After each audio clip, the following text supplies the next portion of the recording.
আসসালামু আলাইকুম movie lovers, আশা করি সবাই ভালো আছেন। একজন নেশায় আসক্ত ব্যক্তিকে আমরা সবসময় সমাজের বোঝা মনে করি, যতটা পারি তাকে এড়িয়ে চলার চেষ্টা করি। কিন্তু তারা যদি আমাদের একটু সহানুভূতি আর ভালোবাসা পায়, তাহলে তারা যে কতটা পরিবর্তন হতে পারে এই বিষয়টি আমাদের সকলেরই অজানা।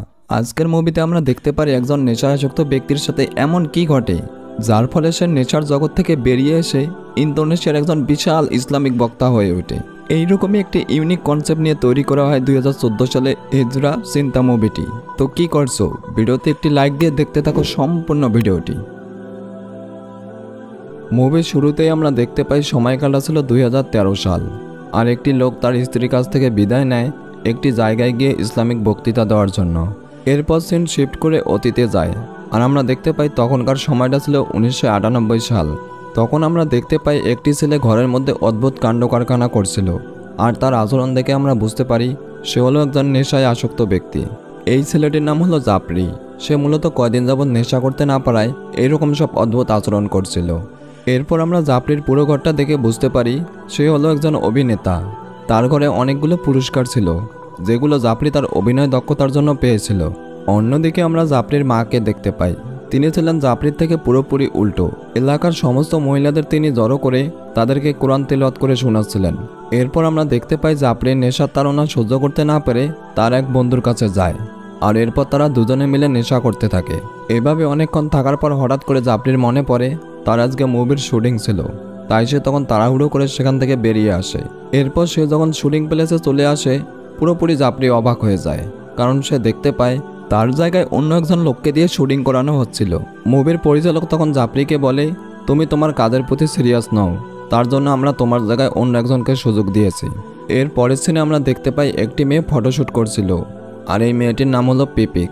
এভাবে অনেকক্ষণ ফটো তোলার পর যখন তাদের শ্যুট শেষ হয়, তারা তখন একটি হোটেলে যায় খাবার খাওয়ার জন্য। এখানে আপনাদের জানিয়ে রাখি, এই মেয়েটির নাম ছিল ইদি, আর এনার নাম ছিল গুনগুন। এরপর তারা যখন টিভি দেখছিল, সেখানে দেখতে পায় জাফরির অভিনয় করা একটি সিনেমা চলছিল। পিপিক তখন জাফরির এত সুন্দর অভিনয় দেখে তার প্রেমে পড়ে যায়। পিপিক তখন সবাইকে বলে জাফরির অভিনয় তার ভীষণ ভালো লাগে, তার ইচ্ছা সে একদিন জাফরির সাথে দেখা করবে আর তার সাথে পরিচিত হবে। ঠিক তখনই আমরা দেখতে পাই সেই হোটেলে জাফরি চলে আসে, আর জাফরিকে দেখার পর আমরা দেখতে পারি গুনগুন পিপিককে নিয়ে একটি জায়গায় লুকিয়ে পড়ে, কারণ গুনগুন চাইতো না জাফরির মতো একজন নেশাখোর ছেলের সাথে পিপিকের মতো ভালো মেয়ের পরিচয় হোক, কারণ এতে করে পিপিকের ক্ষতি হতে পারে।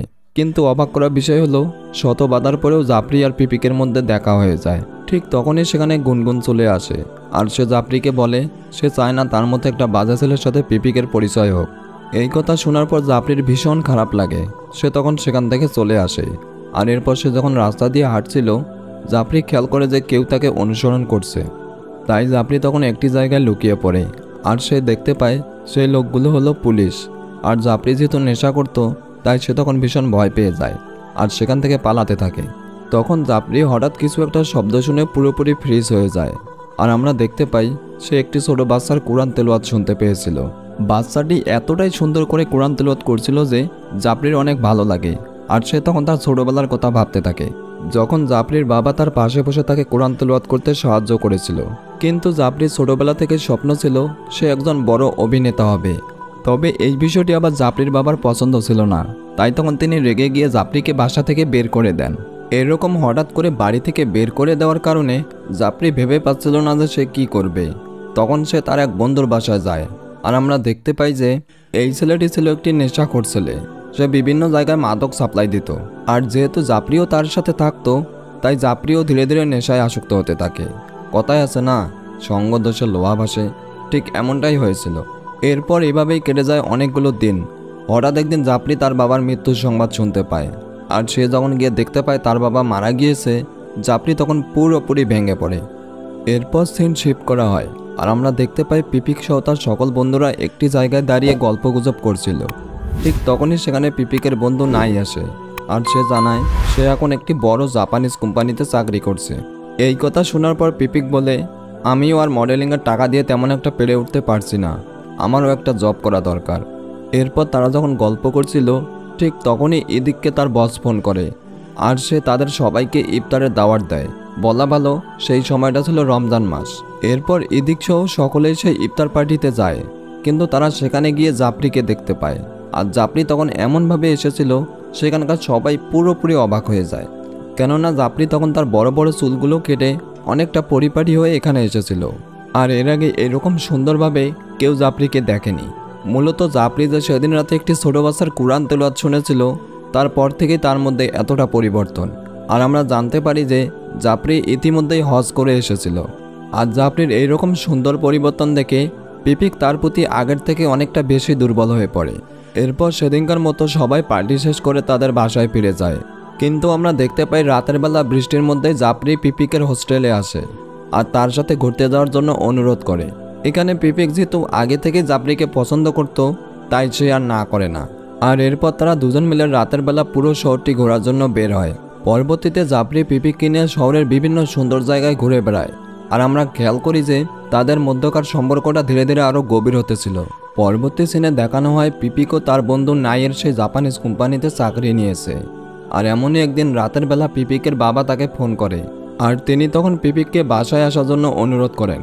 এতে করে পিপিক বেশ চিন্তায় পড়ে যায়, কারণ সে তো একটি মেয়ে, আর এত রাতে একাই এত দূর রাস্তা যাওয়া মোটেও ঠিক হবে না। ঠিক তখনই আমরা দেখতে পাই জাফরি সেখানে আসে, আর সে বলে তার বন্ধুর একটি গাড়ি আছে। পিপিক যদি চায় তাহলে জাফরি তাকে তার বাসায় পৌঁছে দিতে পারে। অন্যদিকে পিপিকও দেখতে পায় তার কোনো আর উপায় নেই, তাই সেও রাজি হয়। এরপর জাফরি তার বন্ধুর গাড়িতে করে পিপিককে তার বাসায় পৌঁছে দেয়। আর এর পরবর্তী দিন আমরা দেখতে পাই জাফরি আর পিপিক একটি নদীর তীরে বসেছিল। পিপিক তখন জাফরিকে অবাক হয়ে বলে, আচ্ছা তুমি আমাকে এতটা সাহায্য করলে কেন? জাফরি তখন বলে, আমি যখন প্রথম তোমাকে দেখেছিলাম তখনই আমার ভালো লেগেছিল, আর আমি সিদ্ধান্ত নিয়েছিলাম আমি আগের থেকে অনেকটা ভালো হয়ে যাব। এই শুনে তো পিপিক বেশ খুশি হয়, আর সে বলে, আমি যতদিন বেঁচে আছি আমি তোমার পথ চলার সঙ্গী হয়ে থাকতে চাই।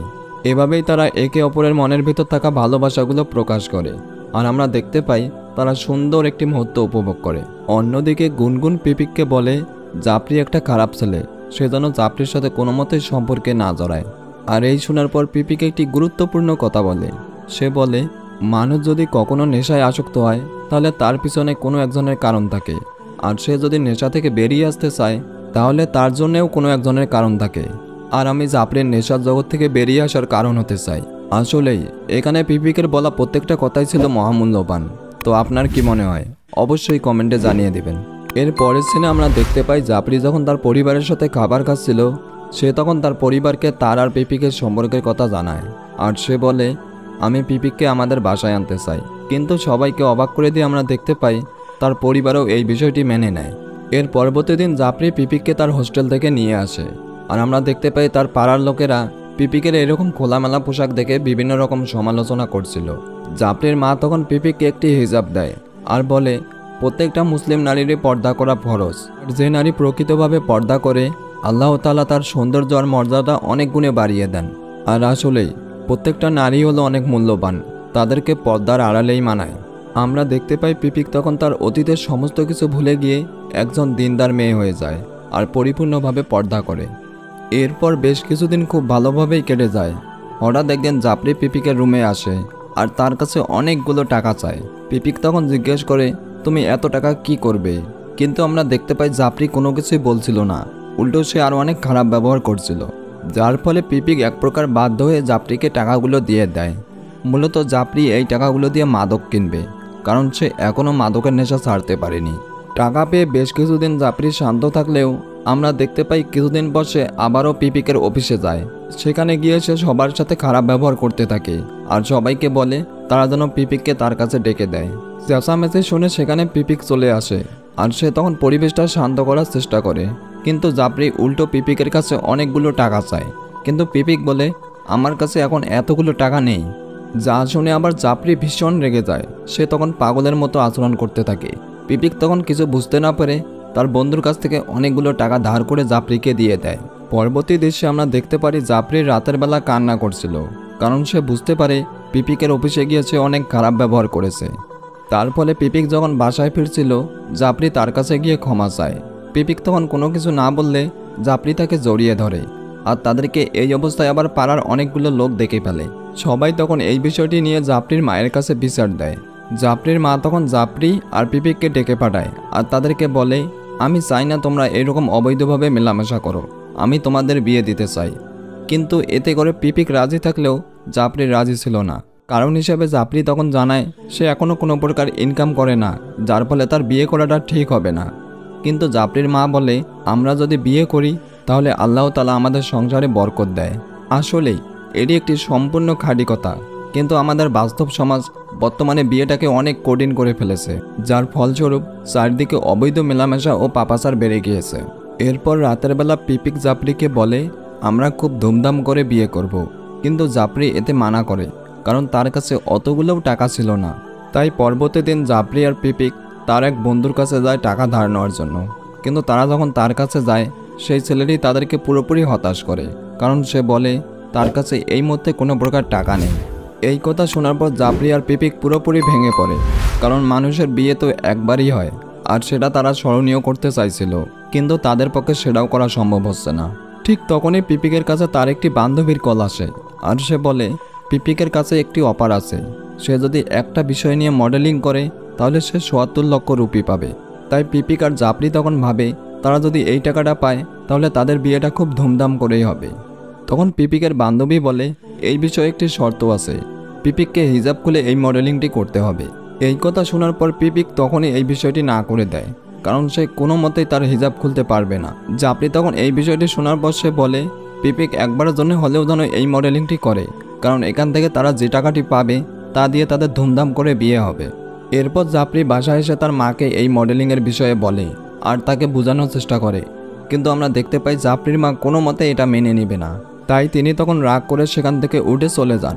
জাফরি তখন পিপিককে এই বলে বোঝানোর চেষ্টা করে যে এই মডেলিংটি করার ফলে পিপিকের যা পাপ হবে সমস্ত পাপের দায়ভার জাফরি নিজে নেবে।